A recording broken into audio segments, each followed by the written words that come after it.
Bienvenue à tous.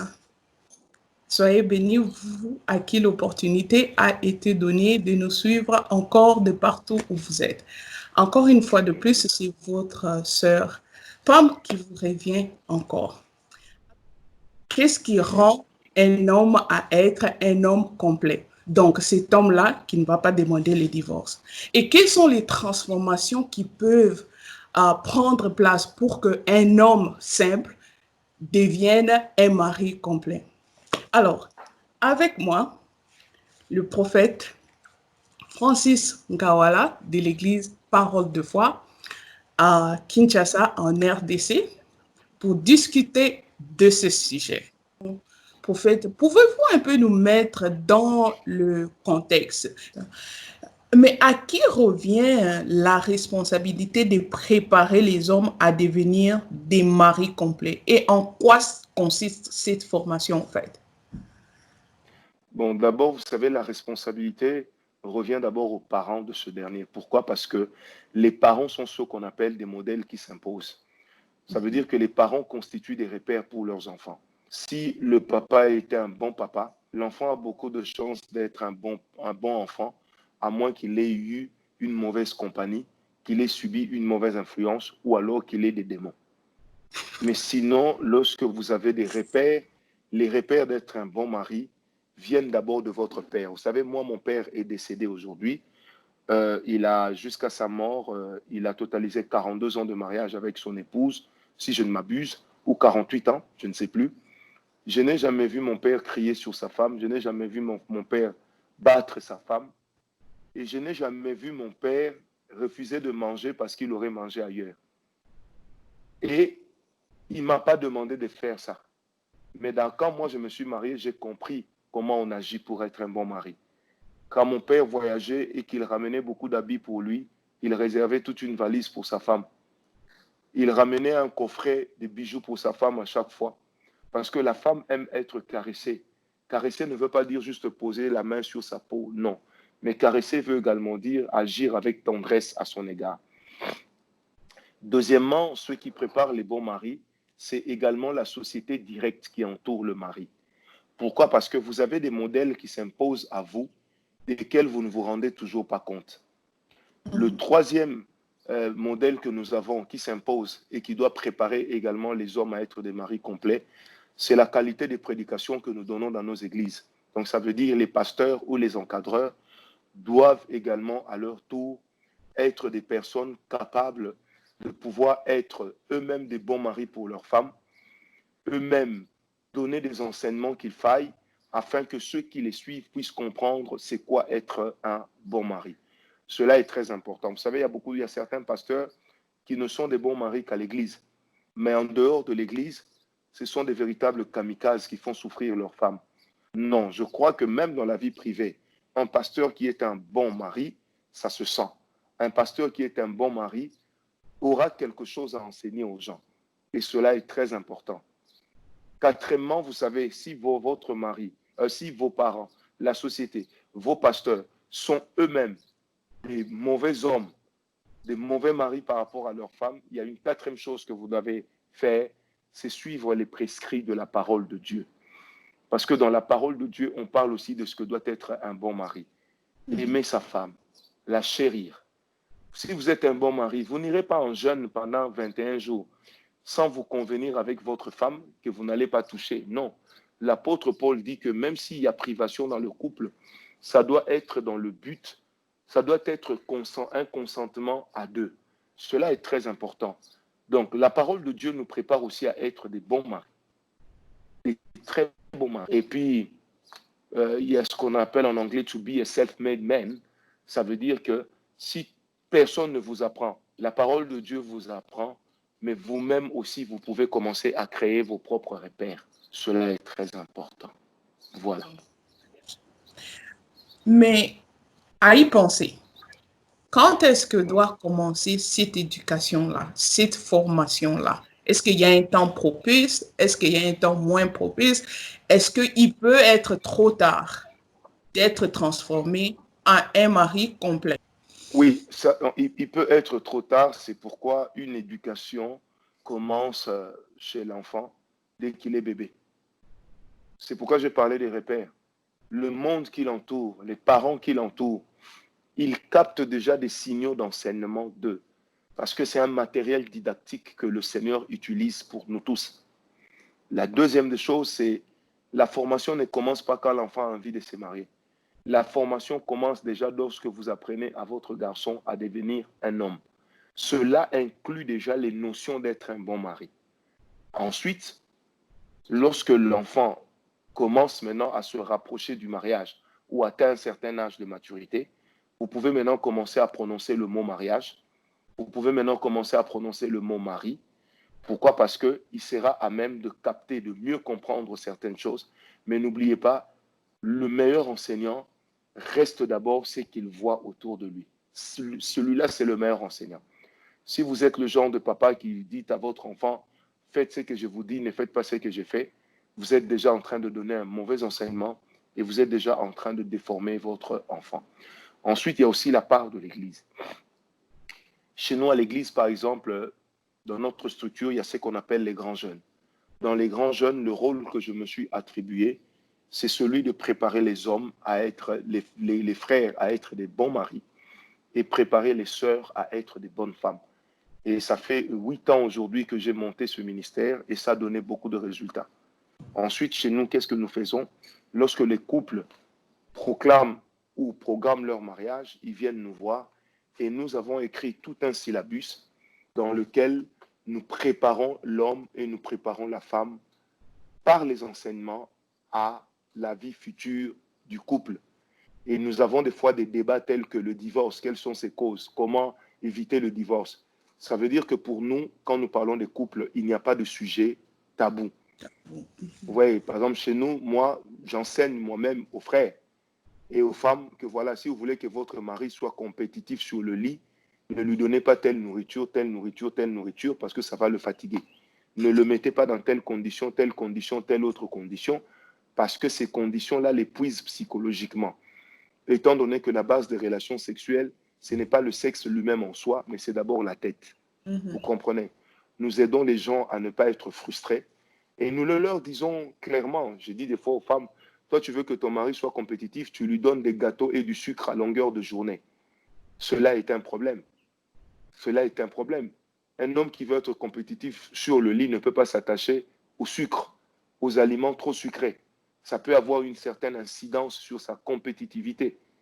Une femme qui veut être bien avec son mari soigne les draps, soigne le lit, soigne aussi les rideaux. Parce que quelquefois, le climat dans lequel nous trouvons peut jouer un rôle important de destruction dans la vie du couple sexuellement. Donc, bref, c'est la formation, on se donne à tous les niveaux. Il y a les parents, il y a la société, il y a aussi l'Église. Moi, en tant qu'homme d'Église, j'essaie d'observer la société autour de nous et j'essaie de tirer des leçons qu'ensuite je donne à mes brebis.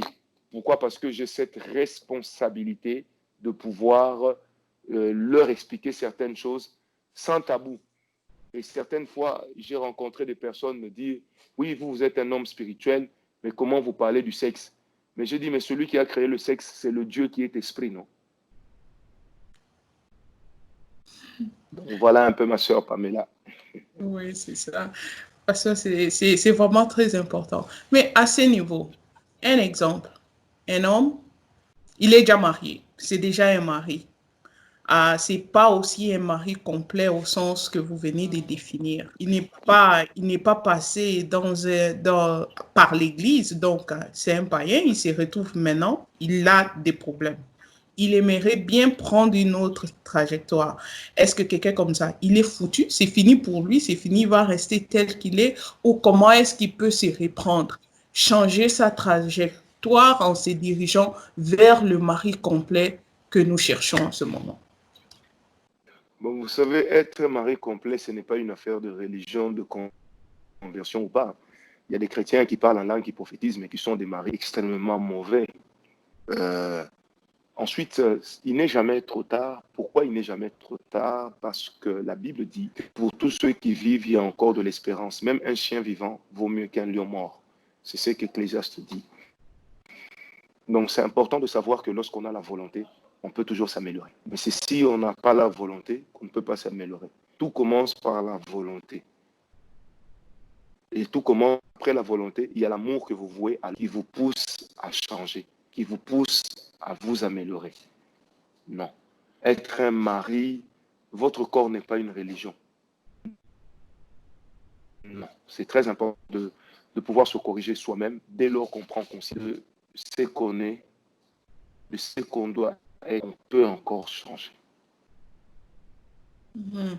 C'est bien. J'ai aimé la partie quand vous avez vraiment expliqué que comment former un mari, ça doit commencer vraiment dans la famille. Parce que moi, je me souviens en tant qu'une femme, quand je grandissais, l'éducation d'être une femme épouse a vraiment commencé dans ma vie avec ma mère, même à l'âge un peu plus jeune. Donc, tout est vraiment, on t'éduque de façon à ce que tu sois une épouse, une bonne épouse, Mhm. que ce soit la Ouais. maman et celle de contrôler ma mère, principalement, même ma façon de rire, elle devait la contrôler que non, une femme ne peut pas rire comme ça. Mais quand j'ai Mhm. regardé, par contre, le côté des garçons, mes frères, c'était pas la même pression. C'était plus aller à l'école, soyez courageux, travailler. C'était plus ça qu'on les faisait grandir avec. Et moi, c'était plus orienté, oui, l'école, bien sûr, mais on te forme déjà dès le bas âge à être une épouse. Mais chez mes frères garçons, et ça, c'est pas seulement au Congo, même ailleurs, dans d'autres pays d'Afrique, c'est la même tendance. Est-ce que l'éducation familiale, précisément congolaise, prépare-t-elle les hommes à être des maris? Uniquement, oui, uniquement en leur donnant des repères par rapport à ce que leurs papas sont. Mais en réalité, ce que vous dites est vrai, c'est que justement, dans notre culture, on ne forme pas l'homme. On jette tout le dévolu et toute la responsabilité sur la femme par rapport à la stabilité du ménage. Et n'oubliez pas non plus que la Bible dit ceci, que la femme sage bâtit son foyer, mais la femme insensée le démonte de ses mains. Donc, il est important de savoir que la femme, quand l'homme vient vers la femme, quelque part, sans le dire, il cherche aussi une maman, quelqu'un qui va lui donner une certaine attention. Mais c'est vrai que malheureusement, et ça j'insiste, la plupart d'entre nous n'avons pas été préparés dans nos familles. Nous avons juste tiré des leçons dans nos familles. Je répète, nous avons tiré des leçons par rapport aux repères que nous avons reçus de nos papas, mais être formé à être un bon mari, la plupart de nos papas ne le font pas. Même les oncles, ils ne le font pas. Pourquoi? Parce qu'on s'attend culturellement à ce que le mari puisse avoir déjà certains réflexes, tout en oubliant que ce n'est qu'un homme et qu'il a aussi besoin d'apprendre. Et cela nous amène, nous autres, à nous corriger avec nos propres enfants, nos propres garçons, si on en a, pour que demain, nous puissions non seulement leur donner des repères, mais que nous puissions commencer aussi à parler avec eux. Moi, j'ai premier, mon premier garçon à 10 ans, parce que mes premiers enfants sont 2 filles, ensuite 2 garçons. Un jour, nous avons eu un problème à la maison. En fait, mon garçon s'est réveillé, il a trouvé de la pâtisserie au frigo, il a tout bouffé seul. Il était tellement rassasié qu'il est retourné dormir. Et il s'est réveillé à 10 heures de nouveau. Quand on m'a dit, voilà, ton fils a fait ceci, vous savez, vous les femmes, quand c'est notre garçon qui a fait quelque chose, c'est oui, tu as vu, ton fils a fait ceci. Qu'est-ce que j'ai fait? Mon fils s'est réveillé. Je n'ai pas voulu le gronder devant tout le monde. Je dis, monsieur, viens, allez, monte dans ma voiture. Il monte dans la voiture de papa. Ensuite, nous nous éloignons et nous allons discuter, lui et moi. Chemin faisant, je lui ai dit, mon fils, est-ce que tu as déjà vu papa manger et ne rien laisser à maman? Il m'a dit, non, papa. Est-ce que tu as déjà remarqué que papa, avant qu'il ne mange, il aime que maman soit là? Il m'a dit, oui, papa.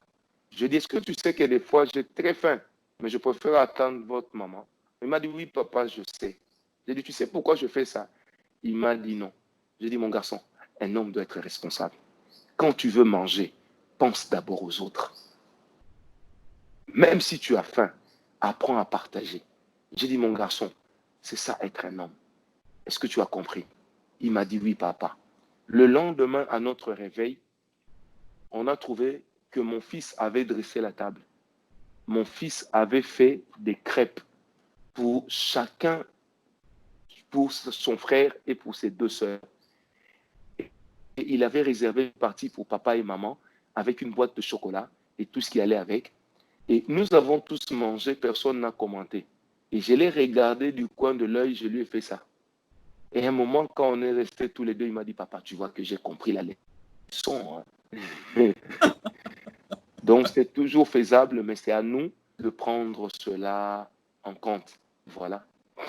Donc, vous en conviendrez avec moi qu'il est aussi essentiel de former les parents. Je ne crois pas que le courage, encourager le garçon à être courageux, c'est bien, à être entrepreneur, travailleur, c'est bien, mais ce n'est pas assez pour garder un mariage. Oui, bien sûr. Après, il faut savoir aussi qu'il y a beaucoup de garçons qui ont eu des papas qui étaient des grands dribbleurs. Il y a beaucoup de garçons qui ont couvert les délits de leur papa. Il y a beaucoup de garçons qui connaissent la copine de papa. Hein. Bon, un garçon qui connaît la copine de son père va lui interdire à lui d'avoir une copine en utilisant quel mécanisme? Ça ne marchera pas. Et ceci dit, c'est une émission par laquelle nous, les hommes, nous sommes aussi interpellés et à nous corriger et à faire autrement les choses. Parce que je crois que nous pouvons toujours faire autrement les choses et je crois que nous pouvons toujours réussir, nous pouvons toujours rattraper le coche, rattraper le tir et le corriger. Mais cela nous incombe à chacun d'entre nous. Cela est une responsabilité personnelle. Moi, je prends l'engagement, mais j'espère qu'un papa qui me suit prendra aussi l'engagement pour ses fils. Voilà. Amen, amen. Une femme, tu dois être en mesure de lui offrir ce qu'elle ne peut pas s'offrir à elle-même. Surtout dans notre culture ici. Tu ne peux pas juste brandir que je travaille, j'ai de l'argent. Parce qu'à un moment donné, ça devient, on le dit en anglais, irrelevant. C'est parce que la femme a cette capacité-là dans notre culture. Alors, tu ne peux pas me brandir ça comme me faire du bien quand je peux me l'en produire. Il faut que tu puisses quand même m'offrir quelque chose que je ne peux pas m'offrir à moi-même, qui est l'attention, l'affection dont vous Voilà. avez parlé tantôt. Donc, Exact. c'est ce Exact. qui manque beaucoup. Et surtout, pour Congolais ou les hommes congolais qui sortent du Congo pour aller s'établir ailleurs. C'est ça la grosse difficulté. Parce qu'on sort avec cette mentalité-là de « Ok, je travaille, je suis courageux, c'est assez. » Mais non, dans le contexte où nous sommes, ce n'est pas assez. Ce n'est plus assez. Mais non. Est-ce que vous pensez qu'il y a quelque chose, le peuple congolais, vu qu'il ne reste pas toujours sur place, on est un peuple nomade, la plupart souhaitent souvent sortir, on bouge, on revient, on entre, on sort. Est-ce que vous pensez qu'il y a quelque chose de plus qui doit être dans l'éducation des hommes au Congo qui peuvent les permettre quand même d'être assez des maris universels qui vont s'adapter au contexte du pays où ils sont quand même en train de vivre? Oui, bien sûr, vous savez, on ne demande pas aux gens d'être acculturés, de perdre leur culture, mais je crois que quand on a l'opportunité d'aller ailleurs, il faut aussi apprendre à tirer ce qu'il y a de bien chez les autres, tout considérant ce qu'il y a de bien chez nous aussi. Parce que vous savez, quand vous allez souvent aux États-Unis et même au Canada, surtout aux États-Unis, les Noirs américaines préfèrent parce que les Africains ont un sens de responsabilité et de prise en charge par rapport à leurs enfants et à leurs femmes, qui est presque naturel. C'est déjà quelque chose de bien. Mais maintenant, après, quand vous avez une femme qui travaille, ce ne sont pas les bijoux dont elle a besoin. C'est de votre attention. Elle a besoin en ce moment-là d'être votre meilleure amie. Elle a besoin de respect. Elle a besoin de considération. Elle n'a pas besoin de subir vos décisions. Vous faites tout le temps des westerns à votre maman, des monogrammes à votre papa, et vous ne dites jamais à votre femme ce que vous avez fait. Et elle apprend comme tout le monde. Vous venez en vacances en Afrique, c'est comme si vous partez vous marier. Non, je crois qu'il faut bâtir la relation sur la confiance, sur la convivialité, sur le respect, sur l'amour Et ça, c'est des choses que nous pouvons apprendre aussi des autres, particulièrement en Occident. Et cela n'est pas un problème, mais tout dépend de la volonté qu'on a, mais aussi de la qualité d'ouverture d'esprit. Parce que vous avez, par exemple, quand vous allez en Belgique, vous avez des Congolais, il est en Belgique, mais sa tête vit à Kinshasa. Moi, j'ai rencontré, en 1990, j'ai rencontré un monsieur en Belgique qui avait fait 26 ans en Belgique, mais qui ne parlait pas français. Vous imaginez un peu le drame. J'ai rencontré des personnes au Canada, à Toronto, à Ottawa, à Edmonton, mais qui ne parlent pas anglais, mais qui ont fait 10 ans dans un coin anglophone. Le problème, c'est lequel? C'est qu'ils ne travaillent pas. Ils font ce qu'on appelle vulgairement chez nous les Congolais, les COP. Et ces COP-là, il les fait avec qui? Avec les Africains, les Congolais. Et quand il a besoin de se distraire, il va jouer au jeu de dames avec des Congolais. Quand il a besoin d'infos, il va suivre l'info chez des Congolais en Lingala. Il est toujours connecté sur des sites qui parlent de Kinshasa, Kinshasa, ceci. Bon, une personne pareille, que vous le vouliez ou pas, sa mentalité ne va pas évoluer.